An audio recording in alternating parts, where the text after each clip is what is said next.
María Teresa Cabrera, que en su condición de eso, de profesora durante tanto tiempo, también como política, porque como política esa pasión y ese compromiso que sienten muchos por el bienestar de la mayoría hace que se vayan a ese tipo de profesiones.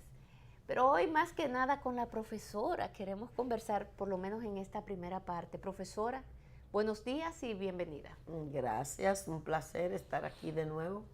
Bueno, pues usted sabe que la hemos invitado porque en las últimas semanas y meses hemos visto, aunque ya usted, y eso lo aclaramos, no es parte de la dirección de la ADP, sigue siendo una persona muy bien informada que ha sido el líder de esa organización, pero que además ese título y esa profesión, eso nunca sale de sí, nunca usted la termina. Y yo sé que ha estado muy al pendiente de todo cuanto está aconteciendo en la ADP y con el Ministerio de Educación. Y me gustaría primero que pongamos en contexto esta primera parte, que usted nos explicara lo que está pasando allí para que la gente que no conoce muy bien el tema, pues se vaya edificando del mismo y su parecer de una vez. Bien. Bueno, yo creo en primer lugar que cuando el ministro Andrés Navarro fue designado, él fue a la ADP, al Comité Ejecutivo Nacional, y cuando se reunió con el Comité Ejecutivo Nacional, planteó que quería dialogar no solo con los dirigentes nacionales, sino también con la base del sindicato, lo cual pareció muy novedoso. Por primera vez un ministro o ministra lo plantea, y allí se organizaron a petición de él 8 encuentros regionales. Los profesores y las profesoras presentaron la problemática de sus respectivas comunidades en términos educativos.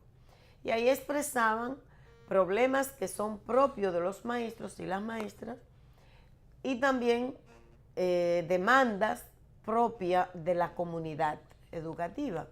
Es decir, escuelas que habían sido comenzadas que estaban paralizadas, los problemas que estaban presentando con la manera, las condiciones en que está operando la jornada extendida en muchos centros, que el propio ministro los reconoce, es decir, aulas que están superpobladas, que los maestros y las maestras no disponen de las condiciones para una jornada de 8 horas completa que se puede hacer en condiciones humanas, pero también los estudiantes, el tema de la falta de contenido en el currículum para el programa de 8 horas, que es lo que puede hacer de la jornada extendida una posibilidad de mejora de la calidad de la educación y ampliar la oportunidad del acceso al derecho a la educación. Entonces, todas estas cosas se le plantearon al ministro. Luego el ministro hizo una rueda de prensa y dio a conocer a la opinión pública que había sistematizado 13.400 y tantas situaciones que le habían presentado los maestros y las maestras sobre la comunidad educativa como problemática que había que abordar, y dijo que había conocido mejor el sistema educativo a partir de esos encuentros con la base del ADP que con los reportes que le habían suministrado los funcionarios del Ministerio de Educación. Eso dijo el ministro. Entonces, los maestros se generaron muchas expectativas. Pensaron que continuaría el proceso de mejora del salario que se había venido aplicando cada año, una proporción pequeña pero sostenida. El tema de las condiciones para el programa, que lleguen los talleristas que trabajarían el tema de la música, las artes, que es importantísimo, fundamental para garantizar educación integral. Y también posibilitara pues un espacio en el que los maestros y las maestras por lo menos puedan almorzar y descansar unos minutos, que no es un tema de que tú quieras a los maestros o no lo quieras, es que humanamente y pedagógicamente es necesario. Claro. No es posible que tú pases una jornada de la mañana, llega la hora del almuerzo, entonces tú te tienes que involucrar, tienes que garantizar hacer la fila con los niños, ir con ellos donde van a recibir el almuerzo, volver con ellos a las aulas, cuidarlo mientras almuerzo, y tú también, tú vas a cualquier centro y en esa hora, y un maestro o una maestra con el plato de ella en la mano, pero ve dos niños que se están, tiene que pararse, casi que los ojos se les salen, o sea, eso no es posible. No.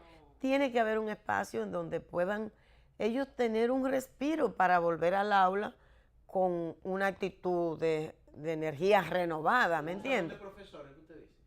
No, en las aulas. Ah. Porque es que los muchachos, las escuelas no tienen espacio para que, por ejemplo, las que le están haciendo comedores, no da para todos los estudiantes que hay. Entonces, en la inmensa mayoría, es retornando al aula. Es un proceso que hace una fila para que los niños reciban los alimentos, retornan con ellos al curso. Oh, Dios mío. Y en el curso es que almuerzan. Entonces, ahí también el maestro y la maestra tienen que estar almorzando ellos también, pero cuidando a los niños. Porque en la UAS hay salones de profesores que, sí, que hacen más o menos ese papel que usted está explicando. Sí, en la UAS sí, pero en las escuelas no está. Yo le digo que se puede claro, se puede hacer. En las escuelas nuevas han hecho comedores, pero por ejemplo, a veces tú tienes una escuela que tiene 2,000 estudiantes y tiene un comedor para 300. Oye, sí. eso.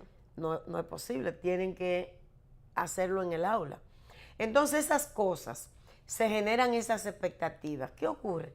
Que el ministro, yo diría que de manera muy sorpresiva, dijo, no hay aumento el próximo año, no hay aumento para los profesores. Lo dijo a la opinión pública sin ni siquiera que mediara un diálogo. A veces las cosas no es solo que se digan, sino también la manera, el sentido de oportunidad con que se hacen. Lo cierto es que se generó una rebelión en la base del magisterio que trascendió en algunos, yo he visto algunos análisis que plantean el tema de las corrientes, pero la verdad que eso trascendió el tema de corriente, porque yo conozco el sindicato y sé dónde dirige cada quien. Y te digo que las seccionales que comenzaron son seccionales que están dirigidas por miembros y dirigentes del Partido de la Liberación Dominicana. O sea, es algo que trascendió el tema de militancia, el tema de corriente, una rebelión. Yo creo que la dirección de la ADP a lo mejor no se percató a tiempo de esa situación para hacer una conexión con esa base, hacer una comunicación más fluida que pudiera, digamos, interpretar lo que ese magisterio estaba sintiendo. Y me parece que cuando se produce la firma del acuerdo, que no consiguió armonizar con todo el comité ejecutivo, pero que además la base se colocó en una postura desafiante, de no reconocer, de no compartir el acuerdo que se había firmado, que implicaba un 10%, pero para el mes de agosto, para comenzar a aplicarlo en agosto. Si a lo mejor eso se hace para aplicarlo en marzo, en abril, otra cosa hubiera sido, pero le pareció insólito que se firmara un acuerdo que es para el mes de agosto y que además compromete a no demandar aumento de salario el año siguiente, el 18. El tema es que yo creo, o sea, yo no estoy en la dirección del sindicato, y por lo tanto a lo mejor hay elementos de la cotidianidad que no puedo ver, pero yo diría que hay un tema de comunicación. Un tema de comunicación porque una dirección tiene que siempre tratar de interpretar y de comunicar adecuadamente decisiones que pueden impactar a su base. Yo pienso que si se produce una comunicación efectiva, oportuna, un diálogo de interpretación en el que la dirección aporta sus visiones, que probablemente es una visión más integral, porque está mirando todos los factores que están implicados. Se supone que una dirección hace un análisis que supone mayor nivel de complejidad que la que puede ver un maestro que está viendo su situación, su realidad cotidiana. Pero igual en esa complejidad, la dirección se tiene que alimentar de esa particularidad, de esa cotidianidad que está viviendo el maestro y la maestra que está ahí en el aula. María Teresa, yo pienso que ustedes están enfocando demasiado el problema en el tema salarial. Sin embargo, el gran problema de la educación es la baja formación de los maestros, es la falta de organización en las escuelas. Bueno, ya no hace tanta falta escuelas porque se construyeron muchas aulas últimamente, pero también la falta de planificación. Yo decía, cuando ustedes tenían ese reclamo por el 4%, yo era director de Noticiario Popular y yo sostenía, están arrastrando el país a un grave error. Aquí no se puede estar hablando de 4% cuando no hay planes, cuando no hay un enfoque de qué es lo que vamos a hacer con todos esos cuartos. Y yo decía, si le dan todos esos cuartos a cualquiera como ministro de Educación, lo primero que va a hacer es comprarse una jipeta del tamaño de la cabeza que tenga. Pero eso no es así. Y eso es lo que ha pasado. Aquí el gobierno, después que le puso el 4%, no sabía qué hacer con todos esos cuartos. Oye. Y empezaron a construir. No, y empezaron a construir ahora. Y entonces ahora, el problema es que los profesores, hay serios problemas en la formación de los profesores, pero los profesores quieren más dinero. No, pero óyeme, lo primero es que no es cierto que no haya planificación. Aquí hay de más. Yo te puedo citar.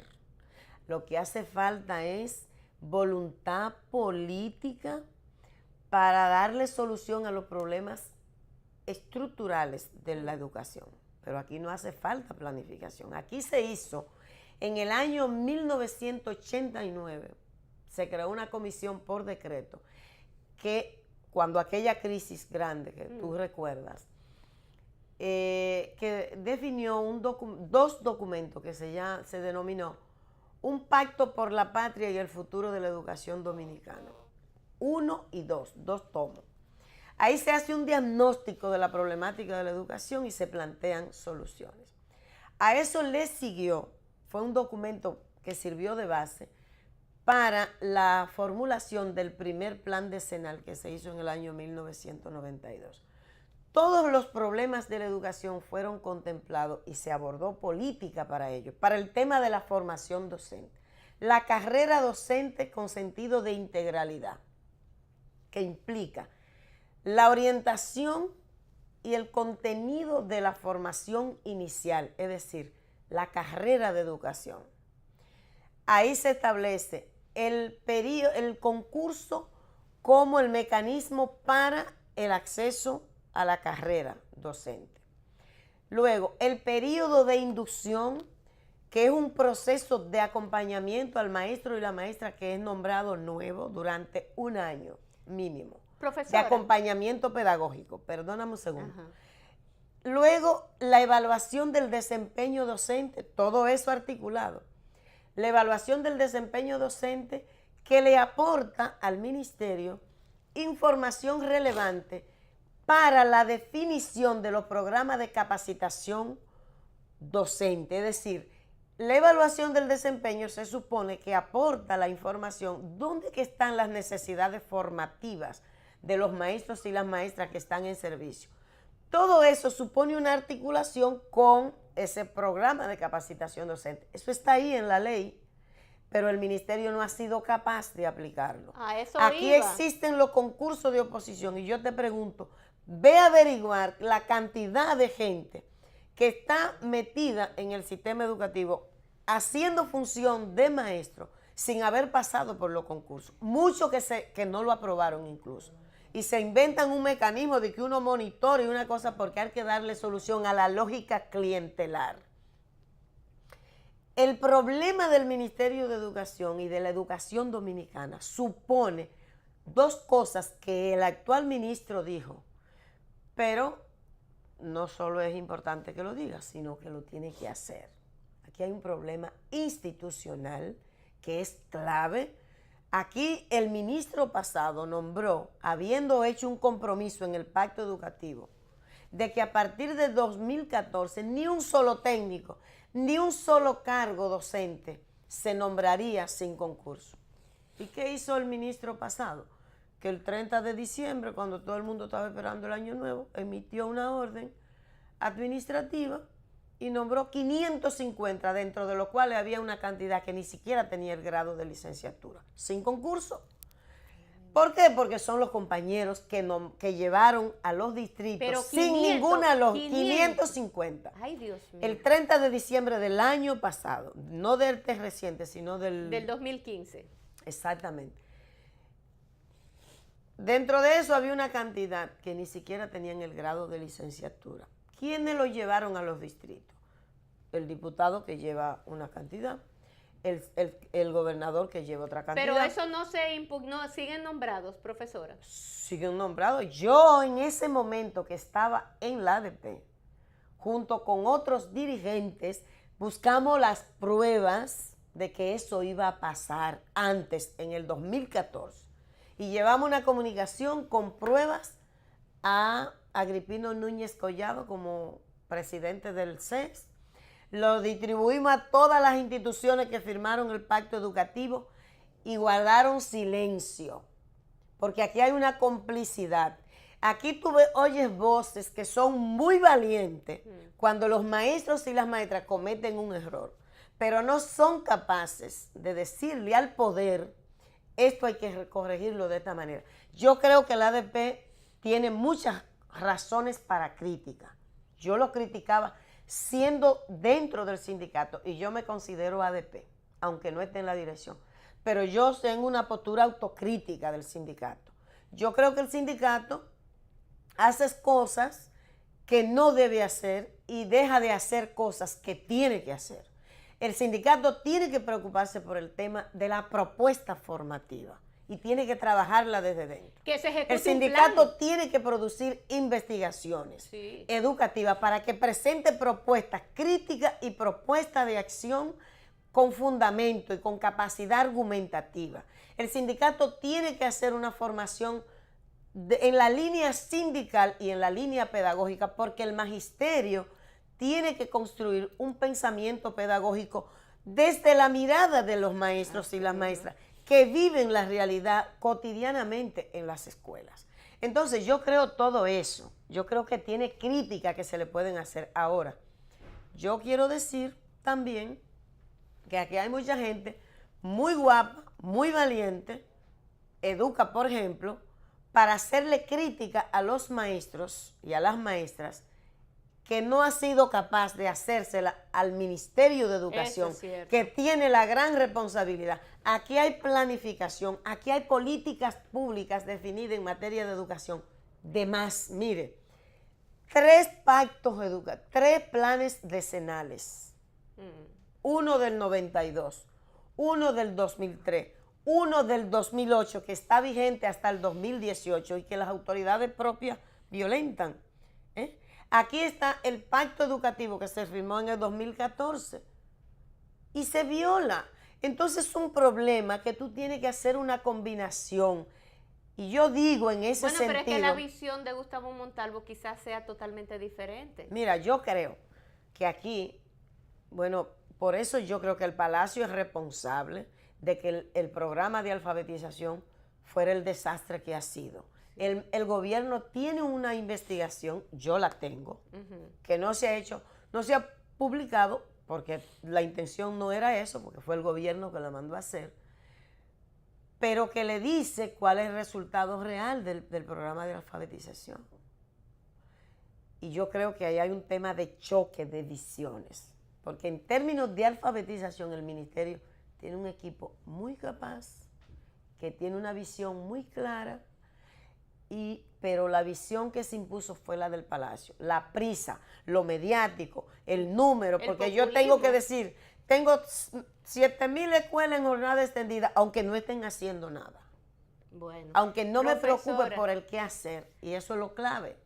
Profesora, yo también quería aprovechar por el tema del Grupo de los Verdes. Lamentablemente el tiempo, hubo aquí el tema del tiempo. Y el tema es muy apasionante para sí, él. y además educación toma mucho espacio porque se han quedado muchos temas que son neurálgicos, fundamentales.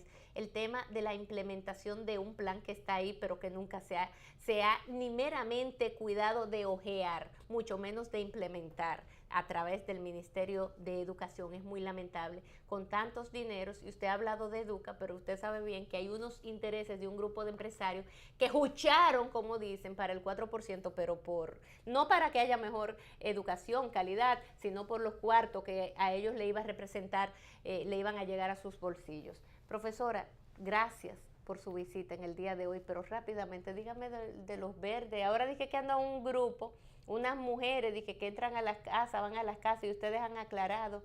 ¿Qué pasó? Mira, lo primero, que eso no es de aquí, ese videíto alguien lo fabricó. Oh, entonces Porque le eso, quieren hacer una claro, campañita negativa. Claro, eso es otro invento, así como era para formar un partido verde, que le hicieron logo y de todo. Y todo esto que se ha dicho con el movimiento, nosotros hemos hecho público.